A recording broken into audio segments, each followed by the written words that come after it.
mother wanted to wake and marry her off. Her father wanted to hang her or drown her in a trough. Only one child per household, the rule was quite clear. He wanted a boy, but his wife brought just tears. In the countryside, strong men are what they need, not another mouth to feed, not a girl who just bleed. It's hard to live as free with a daughter you see. Losing the family name brings shame to a degree.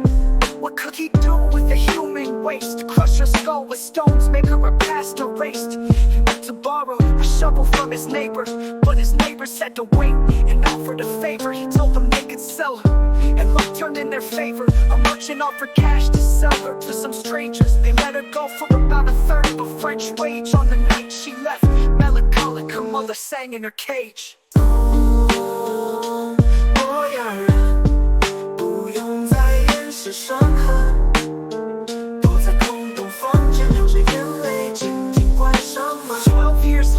The young girl lies asleep, her wake-up call a kick, strong and deep. Her breakfast, steamed bread and some water, then off to the machines to join the others. She was never adopted by rich Westerners. Her owner raised her, kept her like prisoners. Not in the same place, a room, a wooden crate. At 8 she got her first job to take, a sort of daycare where they made football shorts. Her hands are like feet from sewing all sorts, her spine like an arch from all the hard work. 20 minutes for lunch, some rice, a soup work. No talking aloud, barely gestures, just grunt. She must keep her head down to address her chiefs up front.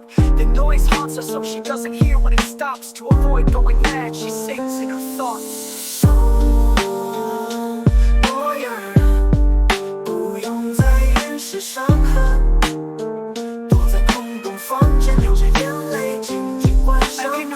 After 10 long years, in search of her past, wiping away tears. Finally her master told her who she was, just before he died in prison, because her factory was quietly shut down.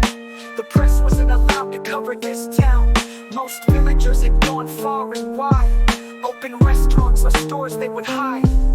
To join them, she crossed oceans so vast, brushed with death, letting fate cast. With no one, no money, no identity, she had no name, just the slant-eyed beggar in her misery.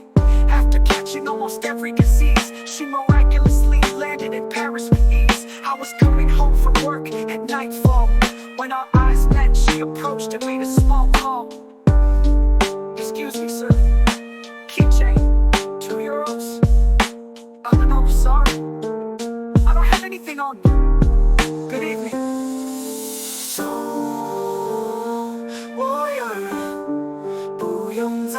是伤痕，躲在空洞房间，流着眼泪。